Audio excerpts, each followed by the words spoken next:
الحمدللہ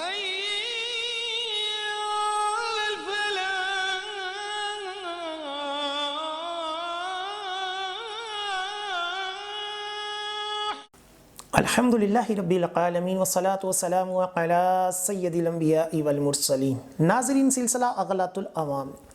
ناظرین،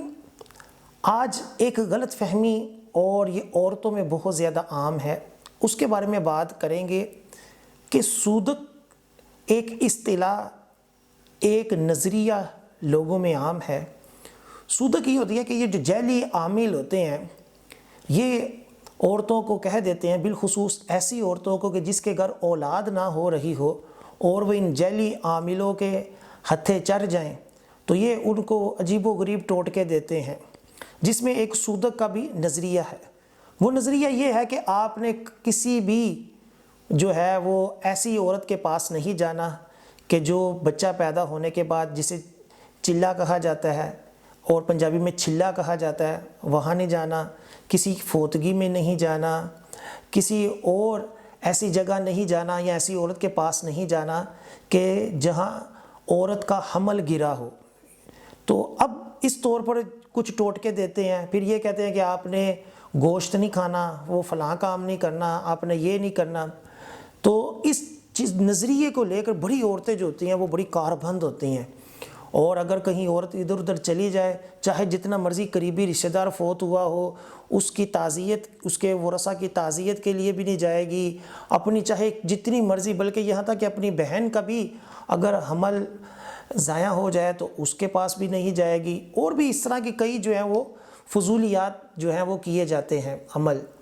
تو اس حوالے سے پہلے ہم حدیث پاک سنتے ہیں نبی کریم صلی اللہ علیہ وآلہ وسلم کہ کیا تعلیمات ہیں۔ حضرت عبداللہ بن عباس رضی اللہ تعالی عنہما فرماتے ہیں،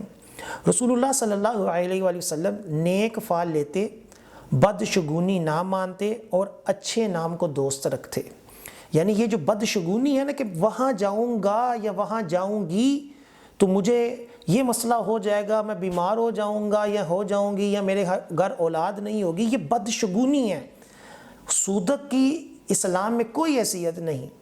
بدشگونی جو ہے اس کو شرعاً منع کیا گیا ہے کہ عورتوں میں خاص طور پر یہ بڑا عام ہوتا ہے کہ فلاں کی وجہ سے ایسا ہو گیا، فلاں جگہ جانے سے یہ ہو گیا، فلاں کے پاس بیٹھنے سے یہ ہو گیا، فلاں عورت کے پاس جا کر یہ بات کی تو وہاں بیٹھی تو یہ ہو گیا۔ ایسا کچھ نہیں ہوتا، جو تقدیر میں ہو وہی ہوتا ہے۔ اچھی فعل لینے کی شریعت نے اجازت دی کہ اگر بات چیت کر رہے ہیں، کوئی اچھا کام کرنے لگے ہیں، بارش ہو جائے یا کوئی نیک بندہ آ جائے تو یہ اچھی فعل ہے کہ اللہ تعالیٰ اس میں برکت دے گا۔ لیکن بدشگونی لینا، کسی کے اوپر آزمائش آ جائے، کسی کے اوپر مصیبت آ جائے اور یہ سمجھنا کہ اس کی وجہ سے میرے اوپر نہ آ جائے، کہیں میں اس کے پاس جاؤں گا تو میں بھی اس میں شکار نہ ہو جاؤں، اس چیزوں کی اسلام میں کوئی حیثیت نہیں۔ لہٰذا یہ جو جعلی عاملوں نے چیزیں رائج کی ہوئی ہیں، سودک، اور لوگوں کو جو ہے وہ